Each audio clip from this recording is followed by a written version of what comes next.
की भी। सत्राजित के सत्यभामा के एक बार मान का मर्दन करने के लिए ठाकुर जी बोले हम तो देखो पति हैं, हम तो कुछ ज्यादा कह नहीं सकते।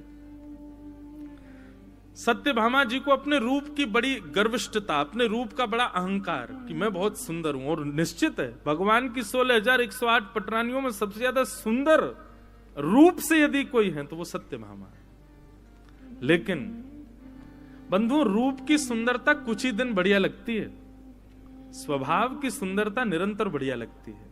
श्री रुक्मिणी जी स्वभाव से सुंदर है। रूप की ऐसी सुंदरता सत्यभामा जी के भीतर,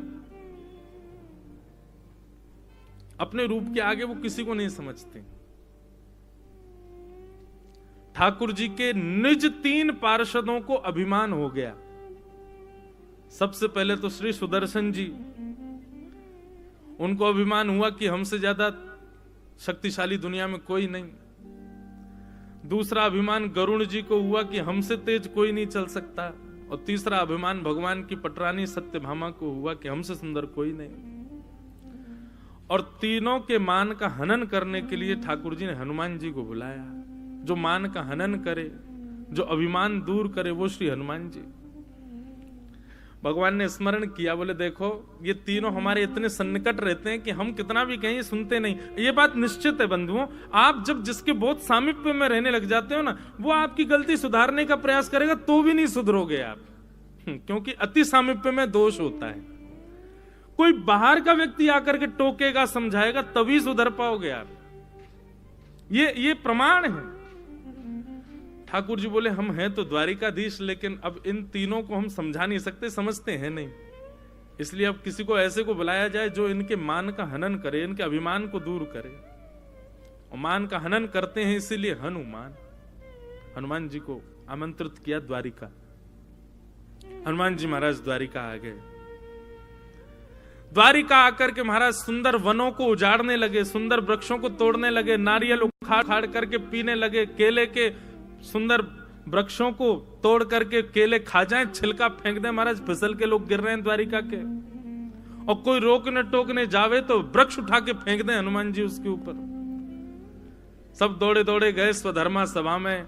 हे द्वारिकाधीश, एक बानर घुस आया है द्वारिका में, पूरी द्वारिका उजाड़ दी है उसने, आप कृपा करो। भगवान ने सुदर्शन चक्र से कहा आप जाइए, आप बड़े बलवान हैं, कोई बहुत शक्तिशाली बानर आया है, जाइए जाकर के उसको या तो बंदी बनाइए, नहीं तो अपने बल के आगे उसको शांत कर दीजिए। सुदर्शन जी कम नहीं है बंधुओं। सुदर्शन जी यदि अपने पे आ जाएं तो एक क्षण के अंदर पूरे समुद्र को सुखा सकते हैं, इतना तेज है सुदर्शन जी में। उनको सामान्य मत समझिए, ठाकुर जी के सुदर्शन सामान्य नहीं है। सुदर्शन जी बोले जी महाराज अभी जाता हूं, ये बानर तो मेरे बाएं हाथ का खेल, बाएं हाथ की इकन्नी उंगली का खेल, अभी जाता हूं। सुदर्शन जी महाराज जैसे ही गए, बोलो गंगा मैया की जय। आज्ञा मान करके सुदर्शन जी ऐसे जा रहे थे जैसे उनके लायक ये काम ही नहीं है, जबरदस्ती ठाकुर जी भेज रहे। सुदर्शन जी जैसे कि कहां है भाई बानर, बोले वो बैठा, वो वन उजाड़ रहा है पूरी द्वारिका के सुंदर वन को। सुदर्शन जी ने जैसे प्रवेश किया, बोले इसके लिए तो एक अणु मात्र तेज ही काफी है। एक अणु तेज भी, 1% तेज भी सुदर्शन जी का इतना तेज है कि उसके सामने सूर्य भी फीका है। उन्होंने 1% अपने एक अणु तेज को प्रकट करके जैसे ही हनुमान जी पर आक्रमण किया, हनुमान जी बोले कहां क्या चमक रहा भाई, बड़ा डिस्टर्ब कर रहा हमको खाने पीने में। पकड़ करके सुदर्शन जी को ऐसे कांख में दबा लिया। सुदर्शन जी महाराज की जीभ बाहर निकल आई, बोले जी भाई क्या खूब जोर लगा लिए, 100 के 100 अणु तेज प्रकट कर दिया, लेकिन हनुमान जी के बाम से नहीं निकल पाए। शाम हो गई, सुदर्शन जी नहीं आए। द्वारिका के लोग गए स्वधर्मा सभा में, हे द्वारिकाधीश, बोले बानर ने पूरी द्वारिका उजाड़ दी है, पहले तो वन में ही था, अब तो घरों को तोड़ रहा है। भगवान बोले हमने सुदर्शन जी को भेजा था, वो कहां गए? बोले पता ही नहीं है, आते पते नहीं है, बस एक क्षण के लिए उनका तेज दिखा, पर अंतर ध्यान हो गए, कहां गए किसी को नहीं पता। भगवान बोले सुदर्शन जी। तभी भगवान ने कहा गरुण जी आप जाओ, आप देख के आओ, और सुनो हमें तो लगता है सुदर्शन जी के वश में ना आने की सामर्थ्य केवल हनुमान जी में है, कहीं वानर के रूप में हनुमान जी तो नहीं आए? आप इनको तुरंत जाकर के बोल के आओ कि शीघ्रातिशीघ्र मेरे पास आवे। गरुण जी बोले भगवान शीघ्रातिशीघ्र शब्द प्रयोग करने की आवश्यकता नहीं, आपको पता नहीं मेरी गति कितनी तेज है, मन से भी तेज चलता हूं मैं, आप शीघ्रातिशीघ्र क्यों करें? ठाकुर जी बोले भाई हमको पता है कि वो हनुमान जी ही हैं, और उनको अभी बुलाना बहुत जरूरी है, पूरी द्वारिका उजाड़ देंगे, बढ़िया उनसे कहना कि भोजन प्रसादी की व्यवस्था है, शीघ्रातिशीघ्र आए। गरुण जी बोले फिर आप बोल रहे हो शीघ्रातिशीघ्र, मत कहिए भगवान, अभी जाता हूं, अभी आया। जाओ। गरुण जी महाराज पहुंचे, हनुमान जी बैठे थे, केला खा रहे थे।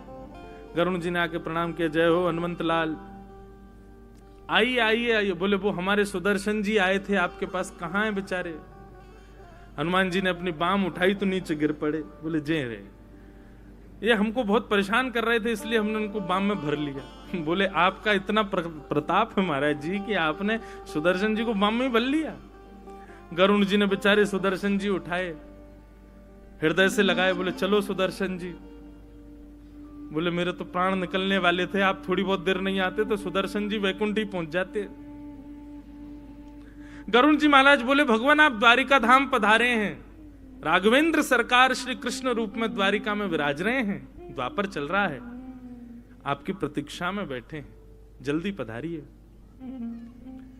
हनुमान जी बोले आप पहुंचो, आपके पहुंचने से पहले पहुंच जाऊंगा। गरुण जी बोले क्या बताएं मां, भगवान कहते हैं शीघ्रातिशीघ्र, जे कह रहे हैं मुझसे पहले। अरे इनको पता नहीं है किसी को भी मेरी गति कितनी है, मैं मन से भी तेज चलता हूं। गरुण जी बोले नहीं मैं आपको लेने ही आया हूं, संगी चल दो, अभी पहुंचा दूंगा, आप पता नहीं कितनी देर में आओगे। बोले देर नहीं भाई, तुम पहुंचो, तुमसे पहले पहुंच जाएंगे हम। गरुण जी बोले ठीक है। जैसे गरुण जी उस बगीचे से निकले द्वारिकाधीश की सुधर्मा सभा के लिए, सुधर्मा सभा में जाकर के गरुण जी कहना चाहते थे कि द्वारिकाधीश वे आ रहे हैं, ऐसा कहना चाहते ही थे कि भीतर जाके देखा तो द्वारिकाधीश के चरणों में श्री हनुमान जी महाराज बैठे, गरुण जी से भी पहले। पहला मान दूर हुआ श्री सुदर्शन जी का, दूसरा मान दूर हुआ श्री गरुण जी का, अब तीसरा मान क्या? सत्यभामा। हनुमान जी जब से आए तब से खड़े हैं और नेत्रों में अविरल अश्रुधार। भगवान बोले हनुमान जी समीप आ जाओ, पास आ जाओ, बैठ जाओ भैया, हृदय से लग जाओ। बोले नहीं पहले मैं आपको प्रणाम करूंगा फिर हृदय से लगूंगा। ठाकुर जी बोले तो कर लो प्रणाम, तुमको आए हुए इतनी देर हो गई, ना प्रणाम कर रहे हो ना हृदय से लग रहे हो, बस रोए जा रहे हो। बोले प्रणाम अकेले ठाकुर जी को नहीं करता ना मैं, जब से आप वन से लौट करके आए हैं तब से मैंने प्रण लिया है कि जब तक जनक सुता जानकी जी आपके बगल में नहीं होंगी तब तक मैं प्रणाम नहीं करूंगा, पहले जानकी जी को बैठाओ। भगवान बोले जानकी जी ठीक है प्रतीक्षा करो, हम अभी आते हैं। भगवान गए, तुरंत अपनी सारी पटरानियों को बुलाया, अष्ट पटरानियों को, कहा कि भाई देखो हनुमान जी आए हैं।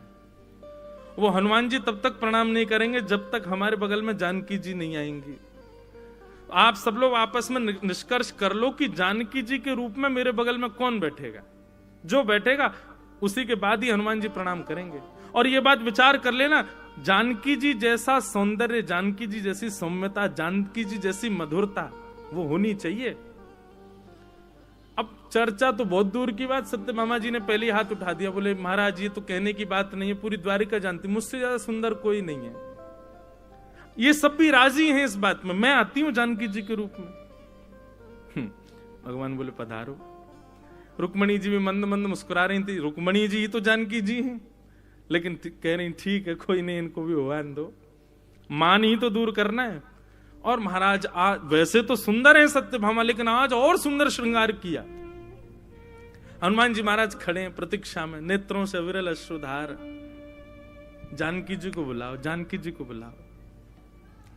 नेत्र बंद करके खड़े थे, द्वारिकाधीश के बगल में आकर के परम सुंदर स्वरूप धारण करके श्री सत्यभामा जी आकर के विराजमान हो गए। हनुमान जी के नेत्र खुले, ठाकुर जी को देख करके मुस्कुराने लगे। ठाकुर जी बोले, हनुमान जी प्रणाम कर लीजिए। अब हनुमान जी बोले, पहले जानकी जी तो आ जाएं, बैठी तो है हमारे बगल में। महाराज ये जानकी जी हैं? बोले हाँ देखो जानकी जी तो हैं। अच्छा, नहीं नहीं भगवान, जनक सुता जानकी जी तो सतयुग में ही हैं। हमें लगता है द्वापर में जानकी जी की सुंदरता की पराकाष्ठा तो कोई नहीं। आप विश्वास माने और बुरा ना माने, ये आपके आगे बगल में बैठी तो मुझे पता नहीं क्यों ऐसा मन में भाव आया कि हमारे राघवेंद्र सरकार कृष्ण रूप में बड़े दयालु हो गए, दासियों को भी बगल में बैठा लेते हैं। कितने दयालु हो गए।